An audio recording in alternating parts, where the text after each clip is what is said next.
Buenas tardes, a continuación vamos a darle seguimiento al tema que veíamos la semana pasada en torno a lo que son los trastornos por ansiedad en el caso de adultos. En esta ocasión vamos a revisar un poco algunos aspectos psicodinámicos que tienen que ver con las maniobras defensivas, es decir, los mecanismos de defensa que se presentan en los trastornos por ansiedad, de acuerdo obviamente pues al psicoanálisis. Tenemos que estos cinco reacciones defensivas son las de mayor importancia dentro de la misma.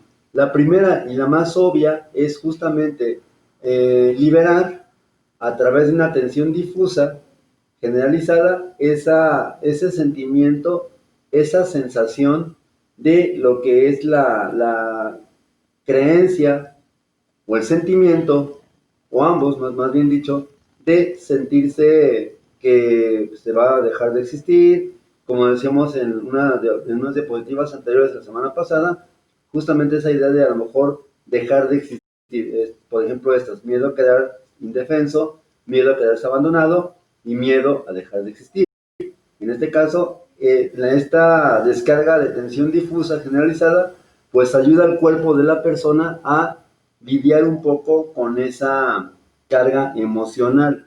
Esta descarga difusa generalizada, pues se va a llevar a cabo de reacciones somáticas, es decir, a través de lo que es las manifestaciones fisiológicas ya conocidas sobre lo que es la ansiedad, ¿sí? Otro punto que también suele presentarse en los trastornos por ansiedad va a ser la idea de una represión defectuosa. Es decir, al momento de haber una descarga de tensión difusa, se estaría suponiendo o presuponiendo que la represión, que es un elemento común a cualquier tipo de trastorno neurótico, de relación neurótica, pues justamente no está funcionando adecuadamente y no está cumpliendo con su papel de mantener a raya esas creencias, esas ideas irracionales y ese sentimiento, esa amenaza de que algo terrible, algo malo va a pasar. Por eso se maneja que hay esa represión difusa. Generalmente en la parte de la regresión, que también es un elemento común a cualquier tipo de reacción neurótica, pues se va a dar en el sentido de que el adulto empieza a funcionar como si fuera un niño. Es decir, de alguna manera se regresiona, ¿sí?, a lo que es la infancia, donde existían estos miedos que veíamos acá, por ejemplo, miedo a quedar indefenso, por ejemplo, como un bebé cuando es separado de su madre, miedo a quedarse abandonado, y miedo a dejar de existir. Estas son los principales miedos que se presentan dentro de la ansiedad y pues que se manifiestan justamente a partir de una defensa denominada pues regresión. Aquí cabe el punto señalar que no tiene nada que ver esta regresión con estos juegos a veces que se hacen en los shows de hipnosis, donde pues el hipnotizado, que más bien es una persona que está confabulada con el hipnotizador, generalmente, pues asume comportamientos infantiles. Eso no es la hipnosis para empezar, ¿sí? La hipnosis es otra cosa completamente diferente, es una técnica psicológica que requiere pues un entrenamiento especializado para ello y obviamente pues no es como nos lo pintan ni en la televisión, en las películas, ni tampoco como se maneja en lo que son estos shows de hipnosis, ¿no? Bien, otra defensa que suele emplearse va a ser la proyección, donde justamente eso que viene de la parte interna de una persona se va a reflejar o va a exteriorizarse o se va a materializar en algo externo a mí, en algo ajeno a mí, es decir, lo voy a proyectar hacia la otra persona, hacia otras personas, hacia otros objetos, en este caso, que son justamente los que están amenazándome, entre comillas, con quedar indefenso, hacerme daño, dejar de existir o quedar abandonado. así funcionaría en ese sentido la proyección como una manifestación de las defensas ante la ansiedad. Y por último, hablaríamos también, que también por eso la proyección es común a todos los trastornos de ansiedad, digo, a todos los trastornos neuróticos, al igual que la ganancia primaria y la ganancia secundaria. En este caso, la ganancia primaria va a estar ligada justamente al primero, que fue la descarga de tensión difusa generalizada, donde pues se supone que lógicamente la intención es liberar al aparato psíquico, al sujeto, de esa sobrecarga de emociones que podrían pues llevarlo justamente a una pérdida de los límites del yo, ¿sí? Y obviamente pues lo protegerían hasta cierto punto de entrar en una crisis o una situación donde pierda contacto con la realidad. Que finalmente eso a lo que tiene miedo el sujeto de quedarse inerme o quedarse indefenso, pues tiene que ver con esto, con esta parte de la que nos protege en la ganancia primaria. La ganancia secundaria, también otro elemento común a todas las neurosis, va a ser justamente el hecho de poder ser dispensado, ser exonerado de ciertas, ¿cómo decirlo? De ciertas obligaciones que pueda tener la persona con el entorno social, con el ambiente laboral, donde finalmente el sujeto pues va a través de esta ganancia secundaria, pues poder reactuar ese rol que tenía como infante, ese rol de repente donde requiere que se le cuiden, y finalmente es una forma también muy a su modo de ganar la atención que a lo mejor está buscando el paciente. Estas 5 defensas, pues en concreto forman parte de lo que es el repertorio de defensas que se despliegan en la reacción de ansiedad, aunque como ya he venido comentando en estos minutos, las 5 son comunes a básicamente cualquier tipo de neurosis. Hablaríamos ahora entonces acerca de las diferentes modalidades de ansiedad. Quedamos que la ansiedad lo podríamos clasificar en ansiedad realista, en ansiedad neurótica, ¿sí? Donde finalmente en la ansiedad realista pues hay un miedo plenamente identificado. Ponemos el ejemplo, por decir algo solamente, a lo mejor vas caminando en una noche oscura, lluviosa, sin luz, por un baldío, pues obviamente empieza esa sensación de que algo puede pasar, pero que finalmente está explicado fácilmente por la situación ambiental que se está presentando en ese momento. En el trastorno de pánico, que es el primer tipo de ansiedad, vamos a definir primero qué es un ataque de pánico. Se va a definir como una experiencia abrupta, repentina, de miedo y malestar intensos, que se van a acompañar, al igual que todas las manifestaciones de ansiedad, por síntomas físicos, síntomas cognitivos emocionales, síntomas fisiológicos como palpitaciones, sudoración, dolor en el pecho, dificultad para respirar, mareo, pensamiento de pérdida de control, sensación de volverse loco y o de morir.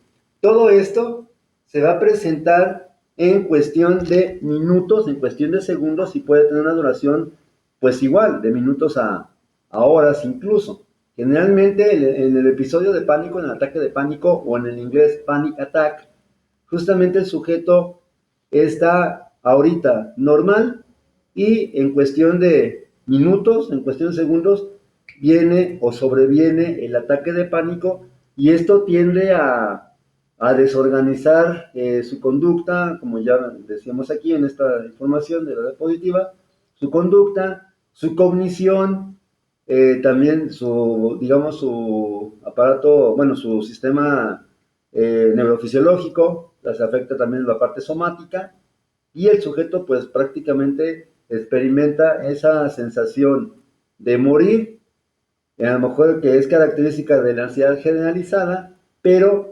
todo en un mismo paquetito, por así decirlo, pero presentado de manera espontánea y magnificado. Es decir, es algo sumamente intenso, es algo sumamente desorganizador y el sujeto lo experimenta como tal. como una situación donde a lo mejor no va a sobrevivir.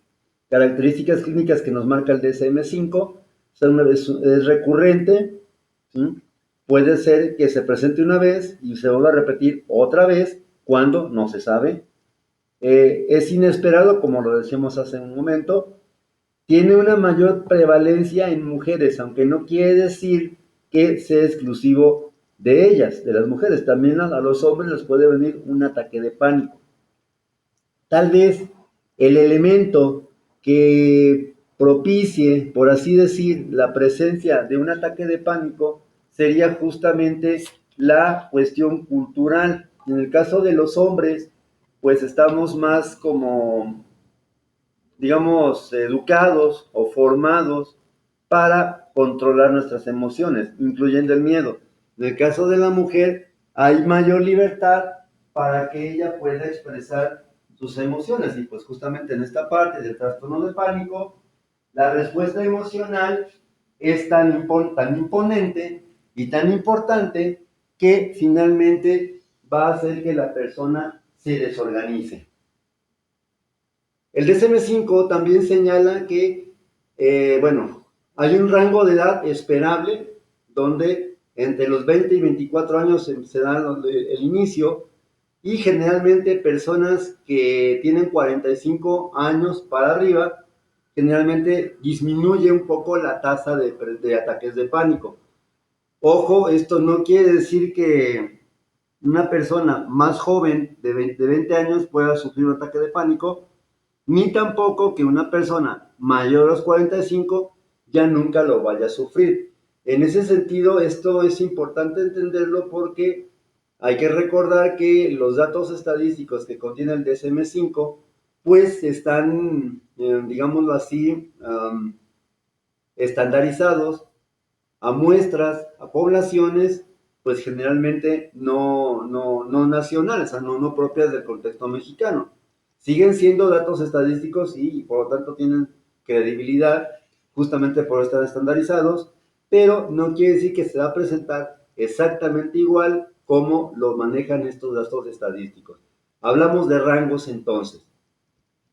El trastorno de pánico va a ser concomitante a otras patologías, como por ejemplo la depresión, abuso de sustancias, psicosis o trastornos psicóticos, trastornos de personalidad y enfermedades fisiológicas. Es decir, se puede presentar un ataque de pánico, un trastorno de pánico, justamente en personas que manifiestan cualquiera de las condiciones que se describieron. Volvemos a repetir, la depresión, abuso de sustancias, etcétera. Eso es lo que significa la palabra concomitante. Insisto, esto tampoco quiere decir que una persona que no tenga nada de esto nunca va a desarrollar un ataque de pánico. Pero sí va a ser un poco más sencillo que quien lo tenga, pues sí lo desarrolle. Tenemos aquí una captura de lo que es los criterios diagnósticos o los síntomas que se presentan en el ataque de pánico. Pues ya lo vemos aquí la definición. Nos dice que es una aparición súbita de miedo intenso o malestar intenso que alcanza su expresión máxima en minutos y se producen 4 o más de los siguientes síntomas, que ya nos habíamos dicho: las palpitaciones, lo que es la manifestación somática, sudoración, temblor o sacudidas, dificultad para respirar o sensación de asfixiarse, ahogo, dolor o molestias en el tórax, sensación o malestar abdominal, sensación de mareo, inestabilidad, aturdimiento o desmayo, escalofrío, sensación de calor, parestesias, que será entumecimiento en manos o en piernas, o hormigueo, una sensación de irrealidad o de despersonalización, que significaría separarse de uno mismo, miedo a perder el control o volverse loco, y en lo general miedo a morir. Para poder diagnosticar a una persona con ataque de pánico, tendría que cumplir, de acuerdo con el DSM-5, 4 o más de esos síntomas. Imaginémonos entonces una persona que tiene más de 4. Si solamente tener 1 o 2 suele ser una situación complicada, bastante molesta para un paciente, ahora pensemos gentes o personas que tengan más de 4 síntomas. Obviamente para el diagnóstico, con que tenga 4 para arriba es suficiente, ¿sí? Eso serían lo que es en la parte de los criterios diagnósticos. Eh, Otras condiciones que nos ofrece el DSM-5 para diagnosticar trastorno de pánico es que al menos uno de los ataques de pánico ha seguido durante un mes o más tiempo alguno de los siguientes hechos. Es decir, los trastornos de pánico suelen ser reactivos a ciertas condiciones. Por ejemplo, inquietud o preocupación continuada acerca de otros ataques de pánico y sus consecuencias. Miedo a perder el control, miedo a tener un infarto o a volverse loco.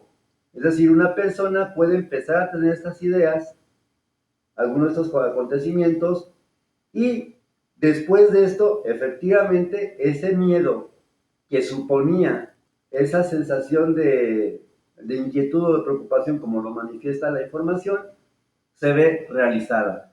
Pudiéramos decir, aunque bueno, no es obviamente el término más adecuado, pudiéramos decir que sería algo así como una profecía de autocumplimiento. Lo piensas y finalmente, de tanto pensarlo, acabas experimentándolo.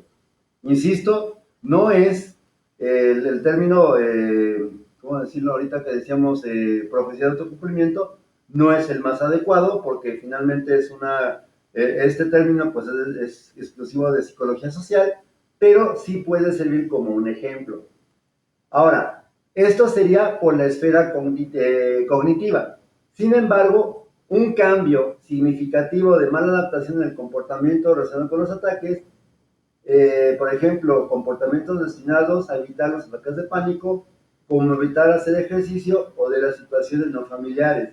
Es decir, la misma situación que generalmente provocó el ataque de pánico puede ser que el sujeto no pueda manejarlo adecuadamente y una vez que se vuelve a ver envuelto en una situación similar, listo, ahí sobreviene el ataque o episodio de pánico. Entonces, en ese sentido, recapitulando un poco, en el trastorno de pánico, pues encontramos justamente la ansiedad en su forma más intensa, pero con la condición de que esta va a ser digamos, intensificada de 0 a 100, por decir una comparación solamente, en cuestión de minutos. ¿Sí? No es como, por ejemplo, la ansiedad, que vives continuamente con esa sensación. En el caso del episodio de pánico, insisto, estás tranquilamente en tu domicilio, en tus actividades cotidianas y sobreviene misteriosamente, entre comillas, esa sensación. Otra categoría de trastornos de pánico sería la agorafobia, donde nos dice que la persona con trastorno de pánico desarrolla agorafobia, que se define como un trastorno que implica ansiedad asociada a situaciones o lugares de donde va a ser difícil escapar o recibir ayuda si aparece el ataque de pánico. Es decir, se presenta el ataque de pánico. Ese ataque de pánico, como decíamos en la anterior diapositiva, suele asociarse a un lugar específico, ¿sí? Y entonces, justamente el miedo de verse envuelto otra vez en esa situación es lo que va a provocar esa sensación de agorafobia. Por definición, el término agorafobia es miedo a espacios abiertos, ¿sí? A diferencia de la claustrofobia, que en el caso de la claustrofobia se define como el terror o el pánico o el miedo intenso que se dispara en situaciones cerradas donde, al igual que en el caso de la agorafobia, no haya oportunidad de escapar o sea muy difícil hacerlo. Por ejemplo, baños públicos, baños de autobuses, aviones, elevadores, oficinas pequeñas, etcétera, pueden provocar agorafobia, ¿sí? En ese sentido, entonces, la agorafobia pues va a ser un trastorno que que va a permitir al sujeto, más bien, que va a permitir, no, que va a provocar en el sujeto una respuesta de ansiedad ante ante el lugar donde originalmente tenía miedo a sufrir un ataque de pánico. Por eso se diría que todas las reacciones de pánico, o los trastornos de pánico, de ansiedad, perdón, son de naturaleza reactiva. tenemos otra clasificación, el TAG, trastorno de ansiedad generalizada. Básicamente en este trastorno, perdón, el sufrimiento del paciente toma la forma de una ansiedad y preocupación excesiva, difícil de controlar, que produce inquietud, fatiga, irritabilidad, tensión emocional, insomnio, etcétera. Ahora, la mayoría de nosotros vivimos preocupados por algunos detalles de nuestra existencia. Eso es algo completamente normal o común. En el caso de los pacientes que tienen trastorno por ansiedad generalizada, básicamente ellos viven con esa tensión emocional de manera habitual. Esa preocupación, continúa la información en la diapositiva según el DSM-5, se centra en diferentes aspectos, actividades de la vida personal, familiar o comunitaria, trabajo, estudios, economía, salud, al menos durante 6 meses. Todos nosotros podemos tener una preocupación específica muy bien delimitada y centrada en algún aspecto, como los que ponen en la información, pero para que pueda calificar como trastorno de ansiedad generalizada, tiene que transcurrir mínimo 6 meses, ¿sí? Y ahora, otro punto más, en un nivel muy subjetivo, esta preocupación debe de ser mucho más fuerte, más poderosa que la habitual. Y aparte también los pacientes suelen definirla como muy difícil de controlar y pues como está entrecomillado también, de naturaleza excesiva. Una cosa importante en el trastorno por ansiedad generalizada, no son tan frecuentes los síntomas de hiperactivación como la aceleración del ritmo cardíaco, la respiración agitada o los mareos. Es decir, no se ve tan comprometido el sistema neurofisiológico porque finalmente esta respuesta de ansiedad no es tan difusa como lo suficientemente fuerte, digámoslo así, para provocar un trastorno de pánico, una reacción de pánico, sino va a ser más bien sostenida por mucho tiempo. Son cantidades tal vez, digamos, excesivas, sí, pero sostenidas por el paso del tiempo. En el caso del trastorno de pánico, como dijimos hace un momento, es todo de jalón en un solo momento, a la vez. ¿Sí? De acuerdo con el DSM-5, esa ansiedad y preocupación excesiva o anticipación aprensiva se produce durante más días de los que se ha estado ausente, como decíamos, mínimo 6 meses en relación con diversos sucesos de actividades. Para los pacientes generalmente reportan dificultad para controlar la preocupación. La ansiedad o preocupación se asocia a 3 o más de los siguientes síntomas y al menos alguno de ellos ha estado presente durante más días de los que han estado ausentes durante los últimos 6 meses. Inquietud o sensación de estar atrapado o con los nervios de punta, fácilmente fatigado, dificultad para concentrarse o quedarse con la mente en blanco, irritabilidad, tensión muscular, problemas de sueño, que serían las manifestaciones fisiológicas. La ansiedad o preocupación o los síntomas físicos van a generar suficiente malestar clínicamente significativo como para poder pedir la intervención de un terapeuta, por ejemplo. Y obviamente esto va a causar deterioro también en lo laboral, en lo social o en cualquier área importante del funcionamiento del sujeto. Hay que aclarar un punto muy importante. Estos trastornos o esta ansiedad no se debe de derivar de un efecto fisiológico de alguna sustancia, droga o medicamento o de otra afección orgánica, ¿sí? Es decir, el sujeto experimenta esa ansiedad estando completamente sano, completamente sobrio, sin ningún tipo de sustancia de por medio. Y la alteración nos explica mejor por otro trastorno mental. En este caso, pues básicamente ningún otro trastorno explicaría estos síntomas más que específicamente la definición de trastorno por ansiedad generalizada. En cuanto al comorbilidad y el curso que sigue el TAG, se maneja en el DSM-5, que es una influencia muy alta del entorno socioeconómico y cultural. Yo me pregunto por qué. ¿Sí? Porque finalmente sabemos que en esta vida cotidiana que nos ha tocado vivir, pues lamentablemente hay muchos factores estresantes que tienen que ver justamente con la postura, con la posición socioeconómica de las personas, particularmente la cuestión de lo económico, de lo del dinero, ¿sí?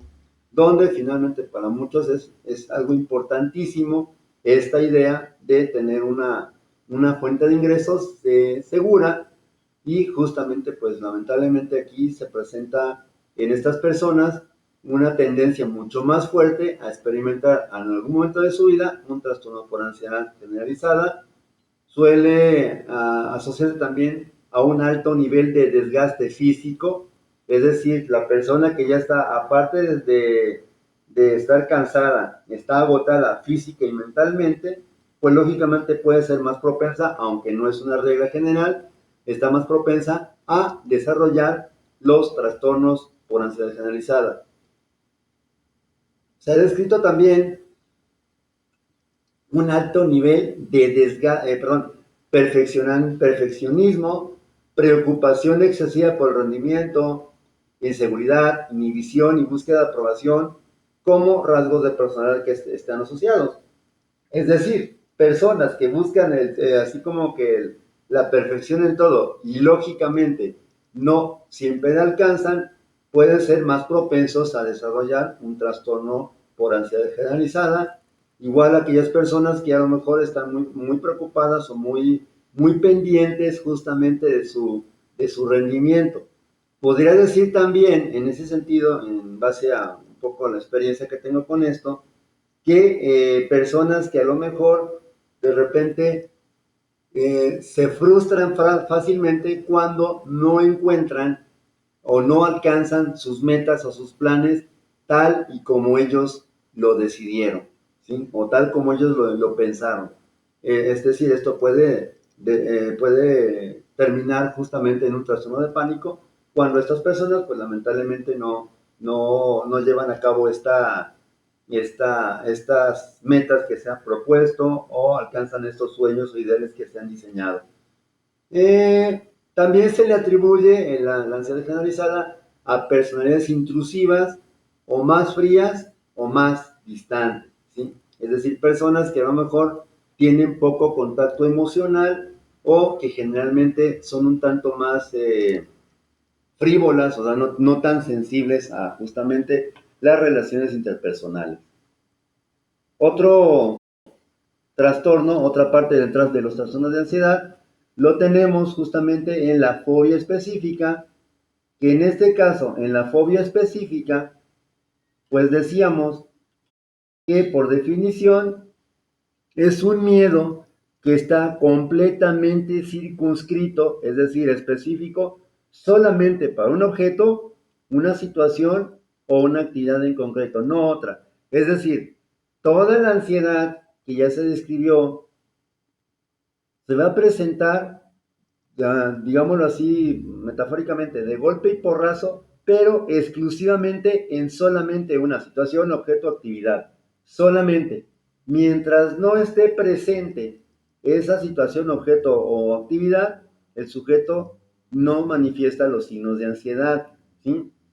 Ahora, en este caso, ese objeto, situación, actividad concreta, anteriormente bueno, en tratados psicopatológicos se le conocía como el famoso objeto fóbico, aquello que temes, aquello que te da miedo. Ahora, para que podamos diagnosticar fobia, para empezar tenemos que el sujeto tiene que tener tres componentes básicos. Número uno, la ansiedad anticipatoria, es decir, justamente esa sensación que se va incrementando, esa sensación de malestar que se va incrementando cuando el sujeto prevé o anticipa, por eso se llama así, anticipa enfrentarse a ese objeto. Supongamos, a lo mejor le tengo miedo a las arañas, anteriormente aracnofobia, ¿sí? Y si yo, por ejemplo, pues voy a un día de campo, estoy en una casa abandonada, pues obviamente va a ser mucho más probable que me encuentre con alguna araña, ¿sí? Aún cuando sean arañas de estas, ¿cómo se llaman estas arañas? No, bueno, no sé cómo se llama su nombre científico, pues, esas arañas patonas que de repente, pues, no provocan daño en el ser humano. Básicamente, su cita consiste en insectos, ¿sí? Esa sería la ansiedad anticipatoria, ¿sí? Dos, el temor central en sí mismo, ¿sí? Es decir, el miedo, la ansiedad anticipatoria es la posibilidad de enfrentarse al objeto fóbico. Después seguiría, una vez que se presenta el objeto fóbico, pues toda la respuesta de ansiedad que acompaña a la persona. Y un tercer elemento que sería la conducta evitativa, que básicamente cualquier sujeto que tiene ansiedad, una fobia específica, tiende a manifestar o tiende a implementar justamente cuando se juntan las dos anteriores. La ansiedad anticipatoria, el miedo en sí mismo, temor central, y seguiría entonces la conducta de evitación. Ok, supongamos, le tiene, insisto, miedo a las alturas, ok, de repente puede estar pensando, ching, se va a caer en el avión, va a explotar, le va a explotar un motor, etcétera, etcétera. No va a nunca escoger un, un viaje en avión, porque justamente esa era la conducta de evitación. Puede argumentar cualquier cosa. Y ahorita me vino a la memoria una anécdota justamente ya que ocurrió con un cantante, con Richie Valens, aquel autor, aquel cantante norteamericano de origen mexicano, que en Estados Unidos popularizó la bamba, ¿sí? Que incluso hay una película, ¿no?, que fue musicalizada por los Lobos, y la versión que generalmente conocemos, ya un poco más modernista, pues se le atribuye a los Lobos. Pero en un principio la versión original de Richie Valens es un poquito ligeramente diferente. Bueno, la cuestión es la siguiente. Richie Valens tenía justamente fobia a volar. Y por azares del destino, por una mala jugada del destino, pues lamentablemente pierde un volado o pierde una apuesta, pues, donde a lo mejor los cantantes que estaban en gira junto con él tenían que irse a otra sede, y ahí es como lo retratan en la película, quiere irse a otra sede, el representante solo puede conseguir un avión pequeño, no, donde no caben todos, y pues tiene que repartirse, echarse a la suerte, pues quién se iba en camión y quién se iba en avión. Richie Valens gana la apuesta y pues se le toca avión. Horas más tarde, pues él pierde la vida porque el avión falló debido al mal clima, ¿sí? Son ironías pues de la vida y que se presentan pues como marco de referencia en lo que son las fobias específicas. Bueno, en este caso, algunas características de la fobia según el DSM-5, en los niños el miedo y la ansiedad se puede expresar con llanto, rabietas, quedarse paralizado o aferrarse. Ojo, hay que estar muy al pendiente de estas respuestas cuando se presentan a una situación muy circunscrita. Tengo miedo de ir con mi tío, o no quiero ir con mi abuelo, con mi padrastro, con mi papá, no sé, o con el maestro de canto, el maestro de gimnasia, no sé. ¿Por qué? Porque muchas veces los niños justamente, y no tanto por el lado de la ansiedad nada más, sino pues estos sentimientos de ansiedad pueden ser reactivos a una situación posiblemente de abuso o una situación donde se le esté faltando a su integridad física y emocional. Dos, el objeto de la situación fóbica casi siempre provoca miedo o ansiedad inmediata. Igual, como en el caso del trastorno de pánico, esto ocurre en segundos o en minutos. Tres, el objeto de la situación fóbica se evita o resiste activamente con miedo, ansiedad intensa, ya lo explicamos un momento. El miedo a la ansiedad es desproporcionado al peligro real que plantea el objeto o situación específica y al contexto sociocultural. Ponía un ejemplo con algunos alumnos, ok, a lo mejor resulta que tú le tienes miedo a la cucaracha mutante voladora asesina colmilluda, ¿sí? Pero si nos ponemos a hacer un análisis muy, digamos, muy racional de la situación, ok, y yo se lo decía a mis alumnos, a ver, ok, tú le tienes miedo a la cucaracha, ¿no? Pues que sí. ¿Cuánto pesas? No, pues tanto, ¿sí? ¿Traes zapatos, traes tenis? ¿Sí? Pues que sí. Ok. ¿Cuánto peso crees que pueda soportar la cucaracha sin, obviamente ¿cómo decirlo? Pues sin explotar, pues sin reventar, ¿no? Digo, perdón por la imagen, ¿no? Entonces, finalmente, aquí el sujeto tiende a minimizar la parte cognitiva de todo esto, a pesar de que sea un miedo irracional. Porque obviamente, pues, si le tengo miedo a la cucaracha, pues, ok, le doy un escobazo, un periodicazo, un trapazo, cae al suelo y la puedo aplastar y la puedo, otra vez, perdón por la imagen, la puedo desbaratar, ¿sí? Entonces, justamente el sujeto que tiene fobia, en este caso las cucarachas, o en su conjunto entomofobia, fobia, miedo a los insectos, pues no ve este proceso. O sea, de repente, pues él piensa que ese monstruo, pues no sé, es así como se me figura que de repente lo ven como en algunas películas así de tipo de terror, ¿no? Así como la mosca, ¿no? Un monstruo enorme, ¿no? Que se los va a comer. No, finalmente así lo ven los pacientes con fobia. Pero una persona que no tiene fobia, pues obviamente la va a ver como una cucaracha. Ah, sí, ok, déjala. A ver, déjala, la tumbo, la piso y se acabó la cucaracha, ¿no? Pero el paciente con fobia no va a ser capaz de hacer esto.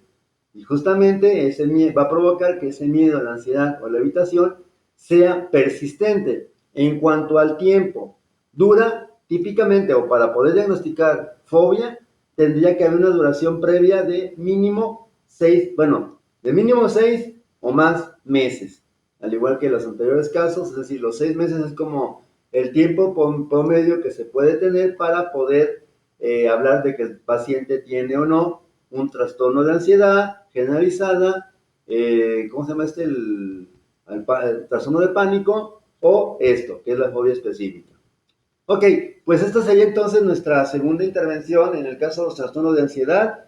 Vimos entonces el día de hoy 3 trastornos, lo que son, bueno, 4 temas, que era lo que es la parte de las defensas, los mecanismos de defensa que se emplean en las personas con ansiedad, el episodio de pánico, trastorno de pánico, panic attack, la ansiedad generalizada o TAG y la fobia específica.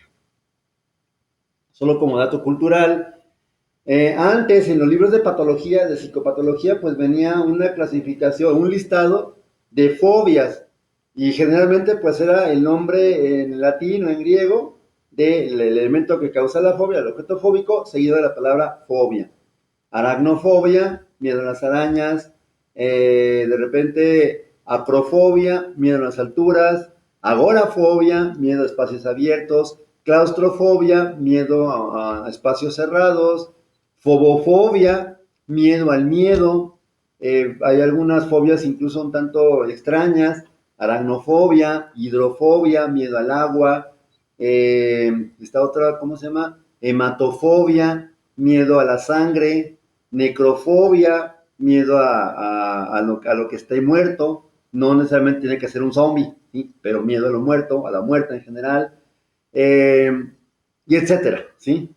Y había la triscadecafobia, que es una fobia muy extraña que se presenta en personas que tienen miedo al piso número 13. De manera personal, yo nunca he visto una persona que tenga triscadecafobia, pero sin embargo existe y creo que son más bien Estados Unidos donde tienen, incluso en algunos reportajes que he revisado, pues por ejemplo tienen ese miedo a poner el piso número 13. De repente es el 12, 12A, 14, ¿sí? Entonces finalmente es como ese miedo latente que pues se lleva a un grado pues superlativo. Está otro, la coulrofobia, que es el miedo a los payasos, tal vez en la década de los 90 pues tuvo su boom justamente de la mano de esta película de Eso, It, el payaso asesino, Pennywise, no, algo así se llama, que justamente adquiría la forma de un payaso para asustar a unos niños y después a unos adultos asustadizos. Si la película, bueno, la miniserie en televisión de los años 90 era pues impactante, la película de años recientes, hace un año o dos que salió, justamente pues esto era mucho más visual, más gráfica, y pues obviamente mucho más intimidante. Ok, pues entonces terminamos por esta ocasión. Igual, como siempre lo comento, cualquier duda, sugerencia, pregunta, adelante en los comentarios del video o directamente por redes sociales a través de Classroom o de manera personal a través de teléfono de contacto o mensaje de WhatsApp. Por mi parte es todo y agradezco su atención y nos vemos la próxima semana. Gracias y hasta pronto.